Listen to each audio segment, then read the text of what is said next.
না? আমি কি কোরআন সুন্নাহর বাইরে কোনো কথা বলেছি? তাহলে পিছনে কথা বলবেন না, বলতে হইলে সামনে এসে বলবেন। কারণ কি জানেন? গীবতকারীর ইবাদত আল্লাহ কবুল করে। মুজিবুল বশর মাইজভান্ডারী কাউকে ভয় পায় না। আমি মুজিবুল বশর মাইজভান্ডারী কাউকে ভয় পাই না। তকবীর লাগবে না, তকবীর লাগবে না। আমি তকবীর দেওয়ার জন্য বলছি না, কিন্তু আমি আল্লাহকে তো ভয় পাই। কি বলেন? আমি কাকে ভয় পাই? আল্লাহকেও ভয় পাই, নবী মুহাম্মদ রাসূলুল্লাহরও ভয় পাই। কথা বুঝতে পেরেছেন? কিন্তু এমনি বর্তমান যুগে যত ইনসান আছে আমি কাউরে ভয় পাই না। কথা বুঝতে পেরেছেন? যার জন্য আমি কারো বিরুদ্ধে কিছু বলিনি। কারণ গীবত গিল্লা করতে আল্লাহ নিষেধ করেছেন, রাসূলও নিষেধ করেছেন। যার জন্য আমি ফিসক ফাসাদ বিরোধী, গীবত বিরোধী। কারো বিরুদ্ধে আমার লক্ষ লক্ষ কোটি কোটি কোরআন সুন্নাহর বয়ানের ক্যাসেট লক্ষ লক্ষ কোটি কোটি মানুষের হাতে আছে, নাই? আজকেও রেকর্ডিং করছেন না অনেকে? যখন অডিও হতো তখন অডিও ক্যাসেট করেছে, যখন ভিডিও করতে, বর্তমানে ভিডিও অডিও সবই করে কি না? কিন্তু কেউ কোনোদিন দেখাতে পারবেন না মুজিবুল বশর মাইজভান্ডারী কারো বিরুদ্ধে কিছু বলেছে, কোনোদিন দেখাতে পারবে না। যেহেতু আমি আল্লাহকে ভয় পাই। কারণ আল্লাহ কোরআন শরীফে বলেছেন, আল্লাহ কোরআন শরীফে বলেছেন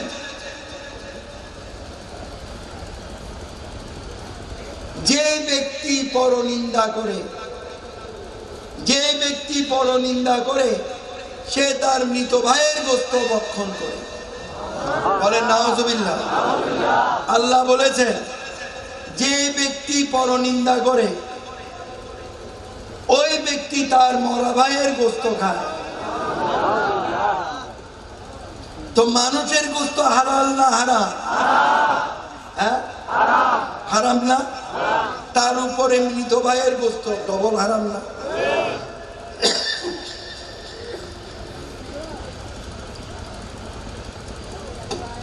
আল্লাহ রাসূল বলেছেন, قال رسول الله صلى الله عليه وسلم الغيبة أشد من الزنا। গীবত করা জিনার চাইতেও কঠিনতম গুনাহ। আপনাদের কাছে আমার প্রশ্ন, উচ্চ স্বরে জবাব দিবেন, জিনাকারীর ইবাদত আল্লাহর দরবারে কবুল হবে? হবে? তো গীবত করা জিনার চাইতেও কঠিনতম গুনাহ। এই গীবতকারীর ইবাদত আল্লাহ পর্যন্ত পৌঁছবে?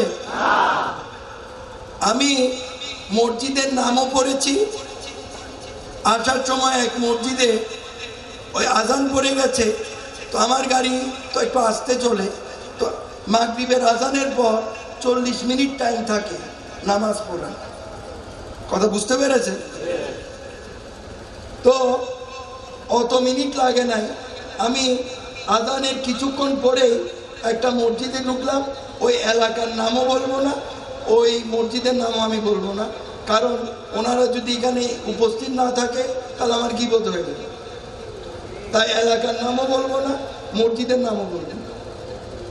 যারা আমার সাথে নামাজ পড়েছে প্রয়োজন হলে তাদের থেকে আপনারা জিজ্ঞেস করে নিন। এই ইউনিয়ন চেয়ারম্যান আমার সাথে নামাজ পড়েছে, গিয়েছি, আল্লাহ আমাকে রক্ষা করেছে যে ওই ইমামের পিছনে আমি নামাজ পড়ি না। আল্লাহ আমাকে রক্ষা করেছে। আমার কাছে তো কোনো, আমি মসজিদ পাচ্ছি না, যে মসজিদে ওয়াক্ত হয় সেই মসজিদে আমি নামাজ পড়ি। কথা বুঝতে পেরেছে? কারণ আমি নামাজ পড়বো আল্লাহর সন্তুষ্টির জন্য। ইমান কি আমার নামাজ ঠেকাইতে পারবে? কথা বুঝতে পেরেছে? ঢুকেছি, হায় হায়, সালাম ফিরাইয়ে গীবত গিল্লা শুরু করলো, যা মুখে দিয়ে আসছে তাই বলতেছে। আমি ছিলাম মসজিদের বারান্দা, মৌলানা নিজামুল হক সাহেবরে বললাম, বাবারে ওই মসজিদের ওই পাশ দিয়ে তো মুসল্লিরা বাইর হইতে পারবে, এই দরজাটা বন্ধ করে দাও, আমরা এইখানেই জামাতটা পড়ি, কারণ আল্লাহ রক্ষা করেছে এই ইমামের পিছনে নামাজটা পড়ি না, নাহলে আবার মাগরিবের নামাজ আমার পড়তে হইত। কি যে গীবত গিল্লা শুরু করেছে এক আল্লাহ ভালো জানে। কিছুক্ষণ শুনে আমি বললাম যে মৌলানা সাহেব, এগুলা শুনে লাভ নাই, আপনি নামাজ পড়ান, আমরা নামাজটা পড়ে আমরা এখান থেকে চলে যাই। শুনেন, গীবতকারী যদি পীর সাহেব হয়, এই গীবতকারী পীর সাহেবের কাছে বায়াত হওয়া, গীবতকারী পীর সাহেবের পিছনে নামাজ পড়া হারাম। গীবতকারী যদি আলেম সাহেব হয়, মসজিদের ইমাম হয়, এরকম ইমামের পিছনে নামাজ পড়া হারাম।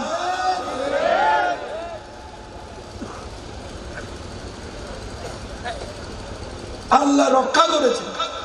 সালামটা ফিরাইতে দেরি নাই, মুনাজাত তো দেই নাই, সালামটা ফিরাইতে দেরি নাই, আর গীবত গিল্লা যে শুরু করলো কানে আঙ্গুল দেওয়া ছাড়া। তো এখন চিন্তা করলাম কানে আঙ্গুল কেন দিব, নামাজ পড়লে তো আর তার এই অবৈধ বক্তব্য আমার শুনতে হবে না। তো নামাজে ধ্যানে গেলাম, আল্লাহ ধ্যানে গেলে কি কে কোন দিক দিয়ে তুফান যায় এগুলা কি শোনা যায়? এর থেকে গীবত না শুনে চলেন আমরা নামাজ পড়ি, নামাজ পড়া ওইখান থেকে বাইরে হয়ে চলে আসি। হ্যাঁ বাপরে বাপ, খালি সালাম ফিরাইতে দেরি, সুন্নত নফল পড়ছে কিনা সন্দেহ আছে। হ্যাঁ গীবতের বাহার।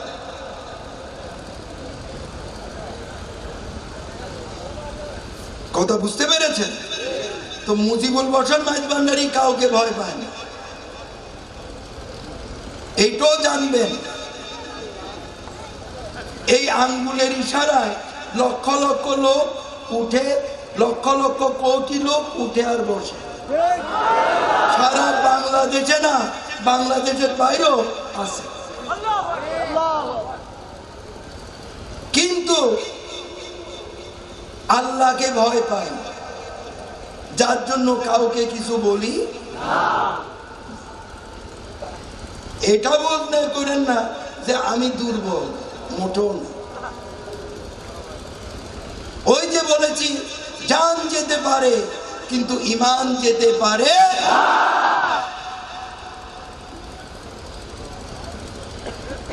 বুঝতে হবে, ইমাম হাসান হোসেনের রক্ত মুজিবুল বশরের শরীরেও আছে।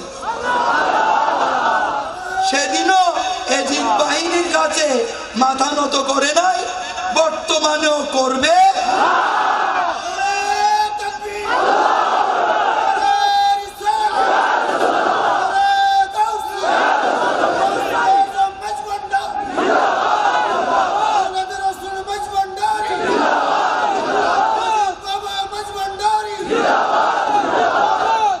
কথা বুঝতে পেরেছেন?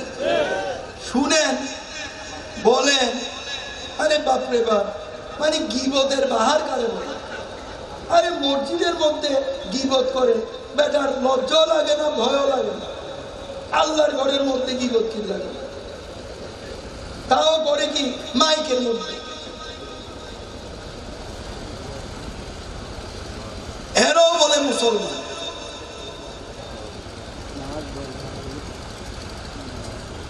পেয়ারে হাজির, যেটা আমি বলছিলাম সেদিকে লক্ষ্য করুন।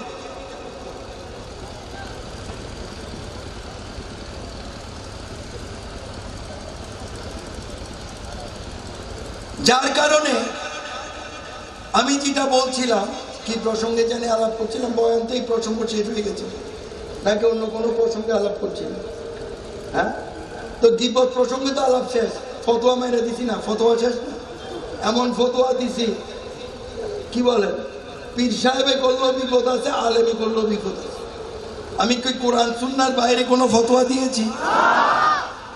আওয়ামে করতে পারবে, পীর সাহেবও করতে পারবে না, আলেমে করতে পারবে না, আমাকে গীবত কিল্লা করা যাবে? আরে বলেন না, করা যাবে কি না? এই যে এখন জেনে গেছেন, এক কাপ চা খাইয়া একজন যে আরেকজনের বিরুদ্ধে বলে কিছু সগল করে আছে কি নাই বাবা? সমাজের মধ্যে লাগায় ঝগড়া, ওই এলাকার মধ্যে যারা লাগায় ঝগড়া, কিছু টাকা খাইয়া চা খাইয়া, এরকম লোক আছে না বাবা? এখন রাগ হইলে হোক না, গীবতের বিরুদ্ধে বলতেছি, কারো গায়ের উপরে বললে আমার কিছু যাবে আসবে? আমি এখানে কাউকে খুশি করতেও আসি নাই, বেজার করতেও আসি নাই। আমি এখানে এসেছি কোরআন সুন্নাহর বয়ান করতে, সেটা করে যাব। কে খুশি হইলো, কে বেজার হইলো, আমার কিচ্ছু যাবে আসবে না। যেটা হক, যেটা সত্য, সেটা আমাকে বলতেই হবে।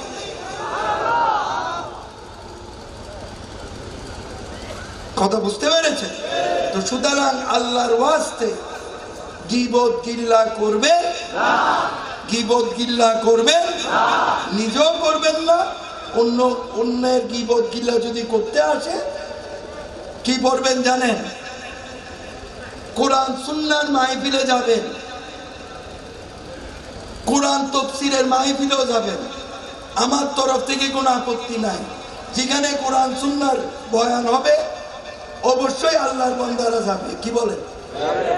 কিন্তু যে মাহফিলে গীবত গিল্লা হবে, সেই মাহফিল থেকে উঠা কোরআন সুন্নাহর বাইরে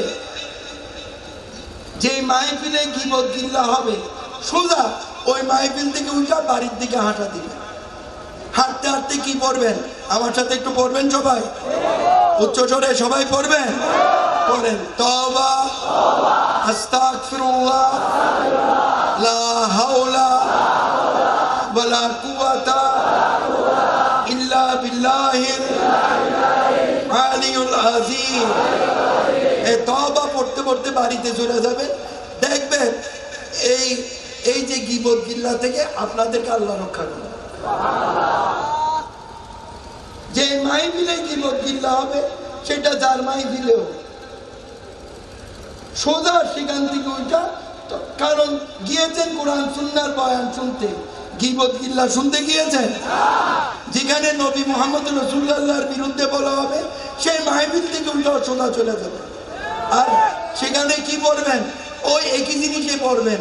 আমার সাথে আবার পড়েন, তওবা, আস্তাগফিরুল্লাহ, লা হাওলা ওয়ালা কুওয়াতা ইল্লা বিল্লাহিল আলিয়্যুল আযীম। সবার আওয়াজকে আল্লাহ কবুল করুন, সবার তওবাকে আল্লাহ কবুল করুন। গীবত গিল্লা থেকে আল্লাহ সবাইকে হেফাজত রাখুন। উচ্চ স্বরে বলেন, নামাজ পড়তেই, রোজা রাখতেই, ধন সম্পদ থাকলে হজ করতেই, ধন সম্পদ থাকলে যাকাত দিতেই, কালমা শরীফ আদায় করতেই, পিতা মাতার খেদমত করতেই, বায়াতে রাসূল গ্রহণ করতেই, পুরুষ পুরুষের ভাবে পর্দা, মহিলা মহিলার ভাবে পর্দা মোতাবেক চলতেই, দরুদ শরীফ পড়তেই, কোরআন সুন্নাহ আর হুকুম আহকাম আছে না, এই মোতাবেক চলতেই, আল্লাহর সাথে প্রেম করতেই, সবার আওয়াজকে আল্লাহ কবুল করুন। কোরআন সুন্নাহ ভিত্তিক জীবন ব্যবস্থার মধ্য দিয়ে মুমিন মুসলমান হওয়ার তৌফিক আল্লাহ সবাইকে দান করুন। গীবত গিল্লা থেকে আল্লাহ সবাইকে মুক্ত রাখুন, হারাম কাজ থেকে আল্লাহ সবাইকে মুক্ত রাখুন।